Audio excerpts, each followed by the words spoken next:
welcome to the Talk with Outland Media. This is your host, Komal. Today we have Allison Longenbaugh with us, who is a candidate for Naperville City Council. Allison is passionate about Naperville. She graduated from the Citizens Police Academy and the Citizens Fire Academy. Allison brings a 30-year experience in various roles in JP Morgan working with diverse multicultural teams. She was also appointed by the mayor to be a trustee on Naperville Library Board and serves as a secretary. Hello, Allison. How are you?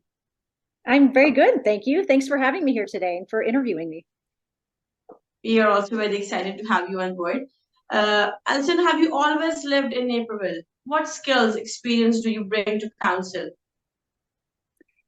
So no, I haven't actually. My husband and I moved out to Naperville 18 years ago to raise our family, and we have three daughters. I have a freshman at University of Washington, and my twins are seniors at Naperville North High School. So next year we will be empty nesters. So no, I'm not originally from here, but I was born on the south side of Chicago. And I moved around a lot growing up. I went to school in Puerto Rico, in New Orleans, and in Connecticut. And after I graduated with a math degree from Penn State, I moved back to Chicago to find a job. I moved in with my 92-year-old grandma while I looked for a job. And obviously, I found a great one with JP Morgan. In fact, I just celebrated my 30th anniversary with them last week. So I'm a vice president in the investment bank, and I think that corporate experience would actually lend itself well to city council. I mean, if you think about it, you know, Naperville's a big city. It's got a very large organization. We've got 1,000 employees and 150,000, stakeholder residents. And I mean, I'm not saying that I am making, those kind of decisions at JP Morgan at all. I am not. But just knowing how an organization of that size operates, budgeting, it takes a really long time. It's not like you sit down at your table with your three employees and you figure out the budget on one weekend. It takes a really long time, and having that appreciation and knowing how to collaborate across a large organization and across a lot of different departments, I think would really be beneficial to have on council. Okay, that's good to know. Alison, how did you get into the city council? So back in 2016, I started going to city council meetings because there was going to be a really big development in my neighborhood. And so one of my neighbors dragged me to the meetings and said, we need bodies in the room. So we need to show that, this is a big deal. So please come. I mean, I honestly didn't really even know like how city council worked. I knew we had a mayor. I didn't know how it worked at all, but I went. And I kept going because I really, really enjoyed it. I liked seeing the good governance. I value and respect that good governance. And I mean, yeah, sure, some of it's boring, but I'm not bored by it. I think it's really exciting. And so I have been to every city council meeting since 2019, every single one. And some, during COVID, it was obviously online. I'm watching it online now, but before that, I would be in council chambers every other Tuesday. So back in 2021, I decided that I didn't want to be a spectator anymore. And so I actually ran for city council. And, unfortunately, I fell short by 57 votes. So all of you out there, do not let anybody ever tell you that your vote doesn't matter, because it really, truly does. So send in your vote by mail ballot, vote early, or vote on election day. It doesn't matter how you vote, just make sure you vote, because I speak from experience that it really, really does matter. So I'll get off my soapbox. But it was okay. I mean, I didn't take my ball and go home. I actually doubled down on my involvement with Naperville. And you explained that at the beginning. I'm a library trustee. I graduated from the Citizens Police and Fire Academies, which are really, really fun. And I highly recommend that any resident sign up to do those. It's a time commitment, but you learn so much about the city. In fact, I'm proud to say that I even received the endorsement from the Naperville professional firefighters because of my dedication to public safety. I was even the official council observer for the League of Women Voters, because I figured I was going to all the meetings anyway. I might as well help another organization out. And then I launched the Rundown on social media, where I provide summaries and live commentary of all of the city council meetings. I'm a cheerleader and a curator of things that would help Naperville residents. I mean, I even have a TikTok video of how to find the city council agendas on the website. So I'm like fully engaged with this. I'm even a runner, and so often I'll take my daily runs into different neighborhoods so that I can explore them. If it's on the agenda, I want to see it, from the ground. And so, I explore the different neighborhoods. And in fact, I'm on a running streak of consecutive days of 1,380. So I've got two streaks, got my running streak and my city council meeting streak. So I love it. I'm fully engaged in Naperville. I think it's all about dedication, as you said, and it's all about being passionate about something you love. Oh, and I do love it. It is very evident. Uh, what is more important, residential or commercial development? Well, so I got my start with city council going to the meetings because of development. And actually one of the pillars of the city's mission statements is having a dynamic business environment. And so we're a big town. We've got two school districts that serve over 44,000 students. And I'm in North Naperville. We've got about 16,000 students in our district, and South Naperville has about 28,000 students. So there's definitely a disparity in the number of students between the two districts. And so what we need is balance between the residential and the commercial development. I mean, the last thing that we want is to burden our residents with high property taxes. And actually, thankfully, those rates have stayed steady and are at their lowest in like 25 years. But we can stand to bring in more commercial development, especially in South Naperville. And so this is where we can use our public-private partnerships, like the Naperville Development Partnership, to try to attract new businesses, maybe new types of businesses like technology. I mean, we've got great data from the 2020 census. So we know where our demographics are. And so, like, for example, we can see that our Asian population is at 20% now. And that was a big increase from the census in 2010. So let's make sure that NDP is actually using that data, where they can see places where they can, refresh or redevelop, or what kinds of new businesses to bring in. I mean, just for an example, that like the Mall of India on Route 59 is a great example of a successful development, redevelopment. They took an old Walmart and they turned it into this, vibrant new mall. And in fact, I heard a rumor this past weekend that they might even be putting a pool in there, which would be super cool.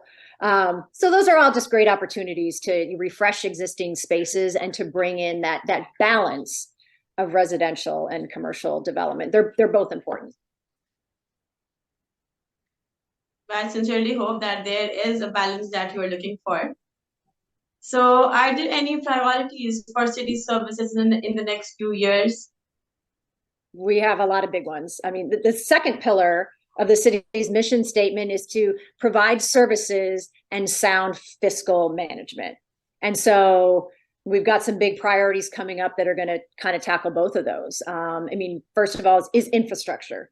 It's going to be huge. We've got two really, really big projects on the horizon, like probably some of the biggest projects that Naperville has seen, and they're going to cost in the millions. One of them is the Springbrook wastewater treatment plant. So not like super exciting, not like something everybody wants to talk about. But as far as services go, we all want to make sure when we flush our toilet, it goes away. And so this wastewater treatment plant, it's really important to maintain that infrastructure. And it is going to be really, really expensive. The second is renegotiating our energy contract there's a municipal energy consortium that we are a part of, municipalities across Illinois, and that contract comes up in 2035, and they've got a 5-year cancellation plan on it. And so it's going to be this council that is going to have to talk about and figure out if we're going to renegotiate it or if we're going to get out of it completely, and to figure out how to do that. So it's going to be incumbent on this council to do. And I mean, we've seen that the impact of carbon-based fuels, I mean, we own a coal plant, and those impacts of carbon-based fuels, it is affecting our residents' bottom line. I mean, we've seen with tornadoes and flooding. I mean, the Ranch View neighborhood is only just now seeing financial assistance from a tornado that touched down 2 years ago. It's 2 years ago, and they're still picking up glass out of their yard. So We need to stay on top of those big projects and be very proactive about maintaining our infrastructure.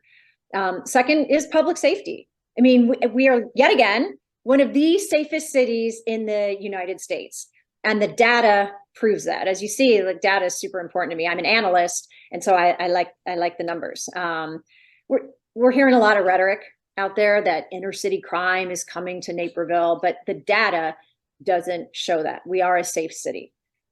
Obviously we don't want to be naive. You should lock your car, lock your house, and obviously be careful. But the Chief Arias he told us in Citizens Police Academy that the numbers are not showing that there is this huge crime wave coming here. I think where we do need to focus is on mental health, because there is a crisis there. And our police and fire departments, over 50% of the calls they get are for somebody struggling with a mental health issue.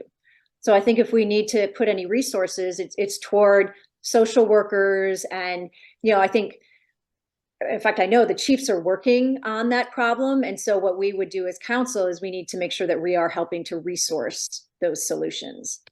And then finally, we've got strategic planning. This summer, the city's going to be putting out a citizen survey. The last one they did was in 2016. That's going to be able to provide feedback. We as residents are going to be able to tell the city what we want to do.